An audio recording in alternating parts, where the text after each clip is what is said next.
Hello, everybody. Thank you for joining us again with another episode of Within the Cauldron, where mysteries and secrets lies within the cauldron. Today, my guest is a friend of mine um, that I think is a pretty awesome dude. And he does have a magazine called Today's Switch, and he also has a publishing company called Covered Bridges LLC. So please welcome my friend Ed Sott. Hello, everybody. Well, Great. first of all, I want to say thank you, Ed, for coming. Um, My pleasure. it's been crazy, hasn't it, for this year? It seems like it's like Oh, thing so after far, so far this year has been a roller coaster ride. Even for the magazine and everything, it's been a roller coaster ride, but well worth it. Last year was my beginning year, so yes. Um, I'm going to kind of ask you two questions in one. Okay. I like for you to tell our audience how you got started on your path that also led you to the magazine Today's Witch. okay. Well, my craft path started on. I'm. Let me see. If I add it up, I'm 57, so 49 years ago. I was 8 years old, and my stepmother was a high priestess of an Alexander and Wiccan tradition coven, and also a member of the CAW, which is the Church of All Worlds. So she basically, brought me up in the craft tradition. So I started at an early age of 8 years old. I've been in the craft ever since, and that did lead eventually to the magazine because in 1992 I formed the Pagans' Rights Coalition United Pagan Charities Cooperative. And I started my website in '94 because my students decided that they were going to call me the Wishtanica Compendium because of the fact that I knew, or the Encyclopedia Wishtanica, because I know more about the craft than most they could ever imagine. And they said I needed to write a book. Well, I went to my website, which has 30 plus years of knowledge, craft knowledge in it, and said, "There's no way I'm writing a book. This is an encyclopedia. So how am I going to get this information out there?" Thus, the birth of the magazine idea. I figured if I can break up all my information into a monthly magazine, and I created the first pagan monthly magazine in print. Pretty awesome. Well, I should say the only, not the first, but now the only, because there's no Oh, other in print. um, so that's something to be very proud of, actually. I know when you told me, it was like, wow, that's awesome.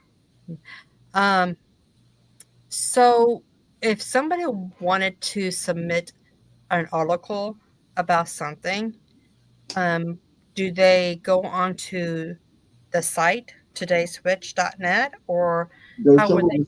there's several ways you can actually. First of all, let me explain what articles we accept. Pretty much because of Today's Witch magazine is a metaphysical magazine, represents all forms of Eastern and Western thinking, philosophy, and theology.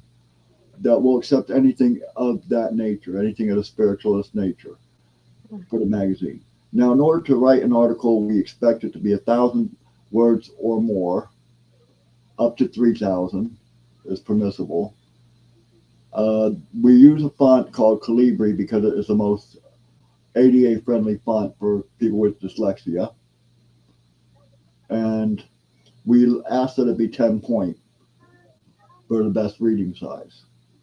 For people with glasses and everything like myself, 10 Mm-hmm. point, 10 point is sufficient without being overbearing and allows for better for to have good layouts. The magazine itself is 70 pages right now currently, so we always are accepting new articles. And to write for our magazine is very simple. You can get a hold of us at editor@todayswitch.net, and I'm sure that I will type it in the bottom of the chat thing so she can put it up for you. This will send your article directly to us. Okay. We only ask that you do not use AI, that the writing is in your words. We do fact check to make sure that it isn't plagiarized, and that you own the copyrights to your articles, because it is a compilation of various different authors in the book or in the magazine. Now, the magazine itself is, again, it's 70 pages right now. It was 60. We started off at a 40-page magazine last year and then moved it all the way to 70. That'll give you the idea of That's a the lot of pages. yeah, the extent of content we've managed to acquire at the end of the year. But the articles, now we're not going to guarantee that you get published. We will help you with your article if you need to. We offer a full editorial service. So if you write an article and you're not sure of your writing, don't worry about your punctuation or your spelling. We're happy to correct that, and we're also happy to correct any grammatical errors that might be in your article, and to help you get it organized where it's a very effective article. So we're always there to help. That's We're about our authors. That is great. Um, and you do take ads for um, We do like take ads for stores and stores, businesses. yeah, stores, businesses, anything that is a brick and mortar, and also podcast. We Okay. also do allow ads for podcasts. So if you're a brick and mortar, or if you're a podcaster or something like that, you're on a radio station or whatever you wish to add, we do advertise in the magazine. Now, to advertise in the magazine, we have the best rates available. Okay, for a 1/10 to 1/4 page, which is a business card up to a quarter of a page in size, it's $150 per year. It'll run for a full year in the magazine. For a half page, it's 250, and for a full page, it's 450. Now, the full pages are limited in number of full pages we allow, and they do go randomly through the magazine. We do not have specific spots unless you request it. But you can't get those rates anywhere else, because that is 10% of a monthly rate of any other magazine. Yeah, it is. It's very reasonable. Um, yeah. Um, I've been doing business for a long time, even like a store business and then Coven and stuff. And I know it can get pretty expensive by advertising, but your rates are really good. I really like that. Um, because I think at one time you said you're not really in for it to be, rich or anything. You're in it to for the community. Is that correct? Right. We want to bring the community. We do things for the community. We're not in it for ourselves. I mean, it does help pay. Advertising does help pay for our magazine and get it and keep Hmm. us going for the month. But we're not in it for the. I'm in it to educate the community and let the community know about ultimate theology and stuff like this, because I have a background in theology that stems back from, like I said, my early childhood Hmm. all the way to current. I am a third degree high priest and elder of the pagan community. I've been doing this for, like I said, for many, many years, and the fact is that education is one of the key things that the goddess has directed me to do. That's a be. So with the magazine, you're also doing publishing for books, like you did with your own book.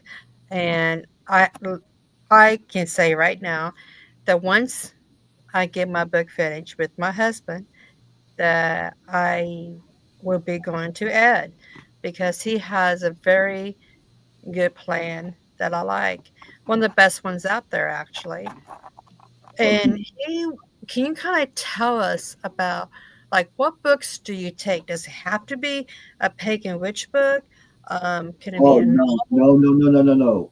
I'm not genre specific. You're not locked into any genre. You can put any books you want. You can write fiction, nonfiction, biographies, you name it. You can write it. I don't mind, as long as it ain't pornography, hate, or erotica. I will publish it, and I That will that's I good. will I will do it with working with you every step of the way. Now, here's what we provide in the publishing end. Okay, we provide your certificate of copyright. Okay, which we require an ISBN number assigned to your book, which we also help you acquire. 10 physical copies of your manuscript in softcover format to start you off with. And that's so you can take them to a book signing or anything else that you get started with and get rolling off board.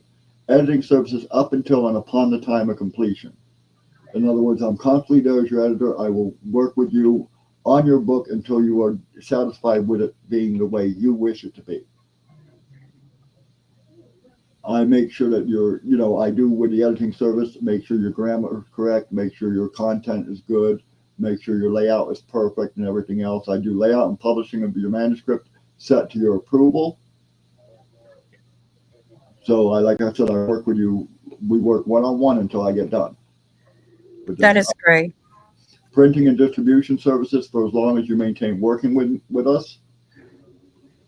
So, if you wish to continue working with us, we provide the printing for your book for any extra books you may need. Like if you wish to get extra author copy for other shows and stuff you wish to do, we'll provide that service to you and mail them to you. That's not a problem. Distribution on Amazon and affiliated sites from Amazon, which includes Amazon resellers. Distribution on the book on our Covered Bridge website itself. We do put it on our website. A list of potential distributors that we give you. We have databases of over 17,000 distribution sites that you can feel free to pursue. So you can, that'll be up to you to make the pursue, but we will give you the database. That is pretty good. I mean, I don't know much about book publishing, but I know I have talked to several publishing company within the past 2 years, and I think you have given me the best choice out there. So And we do 100% of all royalties paid to you. that We don't is take any of great. your royalties. That is great. I know I need to get motivated to do that, but is there advice you can give to people on writing a book? I mean, because I've been in the process of doing this book for probably 5 years, and it's like the mundane just kind of like holds me back. So, what kind of advice would you give to other people? Oh, to me, like get your butt in gear, do this book. What Well, advice would you get? first of all, when you're writing a book, depending on what type you're writing, whether it be fiction or nonfiction, I wrote my first books as historical fiction and sci-fi. It's a combination of historical fiction, sci-fi, romance, drama, crime drama. It's a multi-mixed genre in my first couple books that Mhm. I did.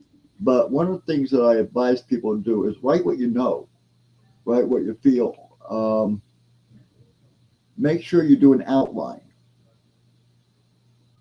Always outline your book first. It helps keep your ideas and your thoughts in order and keeps you maintain your chapters and everything in the way you wish them. If you don't put an outline of your book, you can randomly write, but then it's going to be a nuisance trying to gather all the material together and figure out how you're going to put it all together and make it cohesive. So I do outlines, outline my plots, outline my characters, list my characters and stuff like that to keep that in mind. Uh, do a do a role play. If you're writing a fiction, especially, role play your characters out. Find someone who you role play with and role play them out. Check out what the dialogues and what they would be thinking and try to become that character. And it makes your writing a whole lot more real because then you can sit there and adjust your plot lines accordingly and everything else. And it's a lot of fun doing it too because you get to relate to your characters and start becoming your character just for that brief period of time. It kind of makes it awesome. When you're writing nonfiction, make sure you cite your references Mhm. that you're using at the end of your book in a bibliography. Okay, you want to make sure that all your sources are reliable and dependable sources. Do not plagiarize. Even though you might read sources from Wikipedia and stuff like that. Hmm. Don't copy it word for word. Put it in your read the things, pick out the key points, and then turn around and put them in your own words. Cool. Right. Have you ever come across of a book that you are reading, getting ready to, well, she's a manuscript, getting ready to publish, and you're looking at the book and you're like, no, no, no, this is not true. This is going to be misleading. How do you tell the author that, or do you just sweep it underneath the rug and just I publish it don't, I anyway? don't sweep it under the rug. If I see something that's misleading or anything like that, or where it might be not cohesive with what they're trying to say, Hmm. I'll bring it up to you and maybe make suggestions that would help it become more cohesive, or explain what where you made a mistake because and then you could go back to the resource and check it, you know, for that sort of thing, especially in nonfiction. I do my homework too. I will help you do your homework while I'm doing mine to make sure that everybody is on the right page. I work with you every step of the way down to when it's finished. In other words, like once you have your first draft done and you present your draft to me, right? I will read your draft with you, paragraph for paragraph, see where we need to make splits in it, see where your paragraphs aren't cohesive, see where you have grammatical errors and stuff like that. And I will work with you until it is to your satisfaction. So that kind of makes you a little bit more sufficient than other publishers because you kind of walk with everybody, making sure they do everything correctly. Whereas some publishers just publish your book no matter what. And after the format it, edit it, they push it out. They don't really give you any ideas or suggestions. Would you agree with that? Or Yeah, pretty much. Because I will give suggestions and ideas to help you better your writing skills, for one. Right. As a writer, I've been writing since I was a child too, and I've written plays, novels. I even did a Shakespearean-based play, an iambic pentameter, discussing the King Arthur legend from Lancelot's point of view. ooh, And it was just because no one's covered his point of view in any of the legends, so I decided to do that just for giggles. mm. So Just I could do it. it sounds like you really have fun doing this. Oh, I love doing this. It's something that's just it's a part of my nature. I'm a writer. I'm an artist. I do all sorts of things like artistically. So it's like it's part of my nature to enjoy what I'm doing. That's why I love doing the magazine. I've had it for now a year and a half. We're a year and a half long in. Had a lot of growing pains at the first year because I never had a publishing company up until that first year we started it, and I had a little bit of growing pains, a little bit of learning things curves to reach through, and still you're going to have it in all businesses. But I can proudly say that our first year we broke even. Oh, that's not really common, actually. I mean, that's because I know, well, when we had a business, I mean, I think it took us probably 2 years to actually break even because, Well, they it's say 3 to 5 nowhere. years. They say 3 to 5 years a business will be either in the red or just barely at the even point Right. before it actually picks up and becomes a working business. Right now, we're seeing some intensive growth in our progress. We had a banner month of January. I mean, we sold over 150 copy in January, where we sold 400 copy the first year.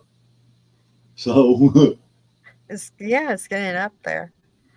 And speaking of books, you also did a book. um, that's also on your website. Do you want us to tell us about that book a little bit more? Oh, my books are very interesting because, like I said, they're sci-fi, um, they're history, sci-fi, drama, crime drama, all in one. And the first book started off because me and my co-author. It took us 2 weeks to write it, by the way, only 2 weeks. But the first book we wrote was I come up with an idea that I wanted to do something on time travel, but I wanted to use H.G. Wells as the main character. So I decided that I talked to Dave, and he turned around and said, "Well," I go, "I'm stuck though. Where am I going to go with this?" And he goes, "Well, let's work on something." I'm like, "Okay." So we did. Well, picture this: H.G. Wells, instead of just writing about the time machine, builds one, and he's galvanizing through time, minding his business. And his great grandson finds his paperwork and some letters that he had written to his grandmother, and the government swooped in, stole the letters before he had a chance to read them, and then turned them over to the Department of Defense, who built a time machine. Ooh. And now the Department of Defense builds a time machine, and now they're looking for someone to pilot it, so they hired a great grandson to go after his grandfather. Now, the thing about it is, HG, figuring out that someone had built a machine because there was fluxes in the space time continuum, decides to go back into the 1500s and steal the original plans from the time machine from Leonardo da Vinci. Mm-hmm. Now, with Leo da Vinci, now, while he's in the 1500s, he steals the identity of a nobleman. Now, being a nobleman, he affords himself all the opportunities noblemen have, including have a courtesan. So he falls in love with his courtesan, right? Well, he's now with his courtesan, and if you wanted to get to H.G. Wells, what would be the best way to do it? What was he Sorry, I most was coughing. What was he most known for? He was Time known traveling, wasn't it? for his art. His More than his anything, art. he was known for his portraits. Oh, for yeah, yes, he was. So H.G. decides to take his significant other, his courtesan, to have her portrait done by Leonardo da Vinci. You've seen the portrait, Mm-hmm. the Mona Lisa. Yes. I gave the Mona Lisa a history. She went from being a prostitute to a noble woman, a noble woman to a. She had H.G.'s son. H.G.'s son died at 6 months old from crib death, which was common back then. Right. H.G. had disappeared. The original count had died. She became a contessa. After her son died, she became a nun and joined a convent, and then helped the poor and everybody else who was suffering from the plague at the time, succumbed to the plague and became the patron saint of marginalized people and prostitutes, which is a Wow. history for her, not an impossible history. So this was just something we had fun with. And that was just one plot line in the mix of plot lines in there, because there's multiple plot lines in there that are just outrageous, and it keeps you on the edge of your seat. It's a nonstop read. In fact, I had one complaint. The Do only you think you're going to write any more books? Am I going to write more? Yes, I already wrote a second book of that same series called Time for Retribution, which was a continuation from Time for Redemption. And that book is the Revolutionary War, and we lost. So we had to go fix the Revolutionary War. Mm-hmm. The third one is called Time for War, and that one we had to stop Hitler from getting a time machine, and we had to stop the drug trade out of Vietnam. So there's Wow. all sorts of drama and events, and there's even supernatural involved in there. Wow. And you don't do all this by yourself. You do have a staff, correct? For the magazine, yes, I have a staff of 6 people. My 6 people. co-author, my co-author David, he is my vice president and head of sales and marketing. I have a staff editor. I have a staff writer, an administrative executive. I have a staff crone, and she's also a staff writer. And I have a human resources manager, and I have a social media director. Wow.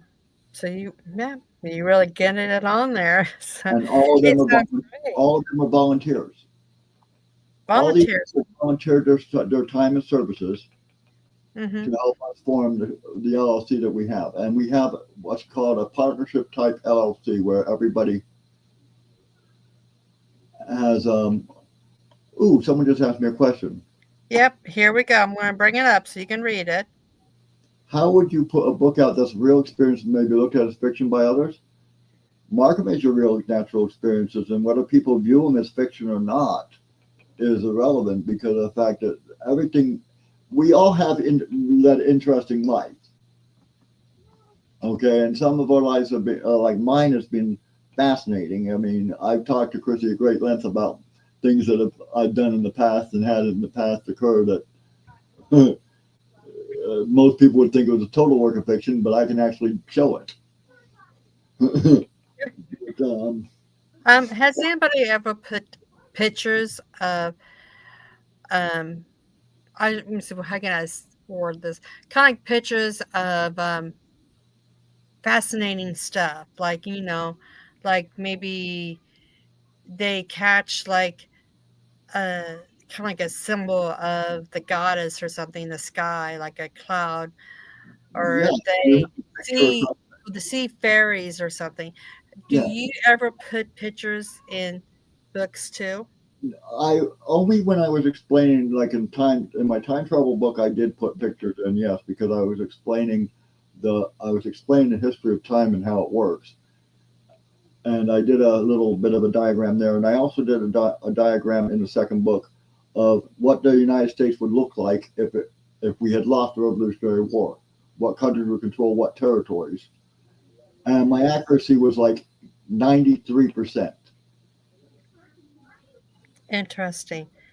So Okay, how about covers? Because I know we discussed covers at one time. So if somebody has a cover that they want, or do you have covers for people?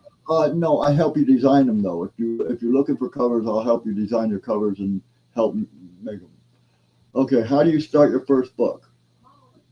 Best bet, I would say, is write down your experiences and write down and start outlining it. Write down what you know, what you've seen, what you feel, what you've lived, even some of the things you've heard. Be patient with yourself. Don't be in a hurry. Yes, I may have taken 2 weeks to write my book and finish it, but that was because the muse had just kicked in and would not leave me alone. I mean, I'm calling up Dave at 2 o'clock in the morning while he's truck driving and going, "Oh, Dave, I just got another idea for the." So yeah, it's a little bit, but write what you know, write what you feel, and when you start your first book, right, try to outline it. Try to figure out where you want to go. Do a general outline first of what you're trying to portray, what you're trying to go with, and then do it. Then start breaking it down to specifics. Wow. I don't recommend using AI, and I refuse to use AI for writing because AI just robs other people's writing. Yeah, I think it gets kind of confusing. And it takes out what you really have the passion to speak about too. Because I tried it and I'm like, no, that's taking away the passion that Right, allow I it to like be. writing. Have a passion with it, and 30 years of experience. That's quite a lot to write about. So feel free to take each of those years and divide them into sections of where they're most dominant and important in your life, and then move it from there. Like my teenage years were so and so, my adult years were so and so, my pre-adult years were so and so. And then take something like that, and then you start building off of that, and then you can build off those experiences from that point on. And what you've learned from them, yes, exactly. You want your book to be your experiences with them and what you learn from them. Well, yeah, well then write it. That's the best thing I can tell you. Let it come out. Let the news strike you, and listen to what they told you too. Mhm. Yeah, that's what we are doing is the experience of having a coven, experience of being community leaders for many events, including Pagan Pride, because, it's all good, but, some you get some bad seats sometimes that comes to events or something. You get other people are being jealous because you do the leadership, but they don't want to, but they still get jealous of that. Um, Oh, and we have 4 kids, so my experience about my 4 children growing up in the craft too, which wasn't easy for them. yeah. Well, all for doing a life story and doing a story of a thing. One thing is just keep in mind you're not writing to please the audience. Right. Don't write to please the audience. Write to please yourself. Your audience is going to be whoever decides to pick up that book and actually read it because you've caught their eye or you've touched their heart or their mind. Mhm. Yeah. And that's the way that's the thing. Like make your character. If you're writing fiction, strong characters. Mhm. Show how they grow. Even should make them flawed. And my characters have lots of flaws to them. They're either passive, too aggressive. Some of them are not sure themselves and a little bit shy. Others are too outgoing, and it's all you know. Yeah. Um, the one that's talking about fairies and dragons, that's my spirit sister in the UK. Mhm. She's also a paranormal investigator. She does podcasts with me at times too. She has amazing videos of fairies.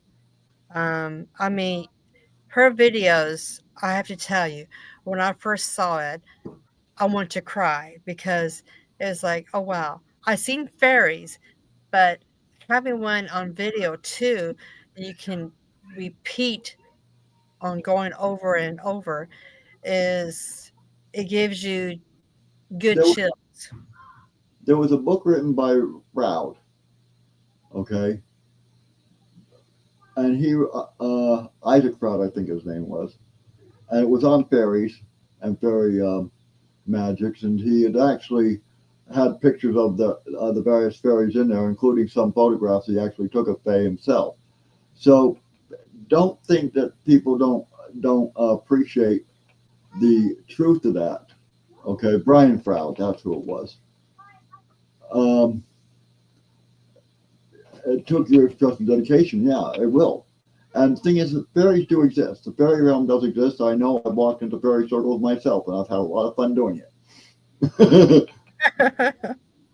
Yes. I enjoy it. In fact, my coven don't like me too much when I do that because they lose me for a couple hours. Speaking of your coven, you have a coven on top of everything else that you do. Where do you find the time? I mean, surely you do time management. Um, Time management is whenever I can find a chance to sleep. sleep. Well, this man, I tell you one thing. I don't think he ever sleeps. That's the truth. Being a friend of his, I don't think he ever sleeps. But you know what? He's amazing for all the hats that he does wear. He's very honest. He's not fake at all.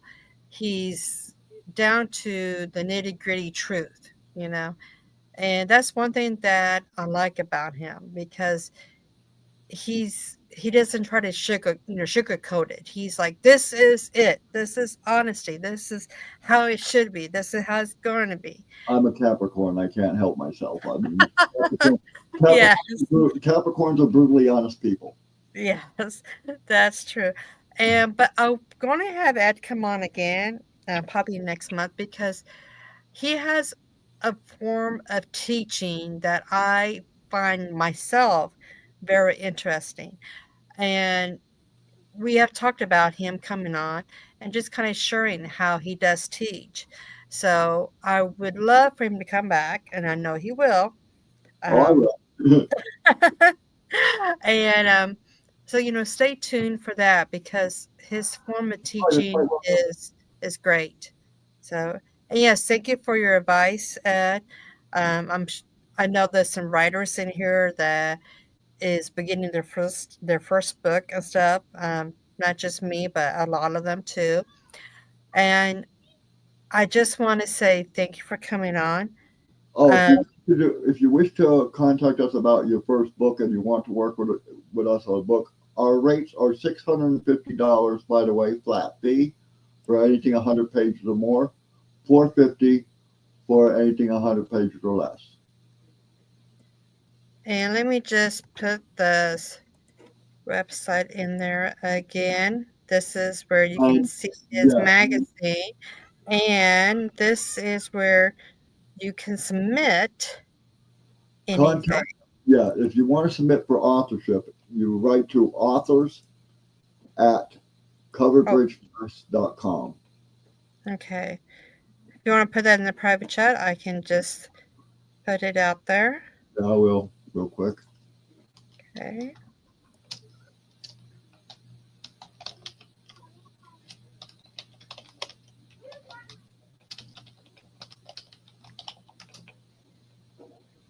Okay, got it. That's how you submit for being an author. There we go. Okay, so you have all the information there. If for some reason you miss information and cannot find it, please contact either todayswitch.net, Right. or you can contact Within the Cauldron through their email on Or the you, YouTube site or you can and get me on Facebook. relate the message.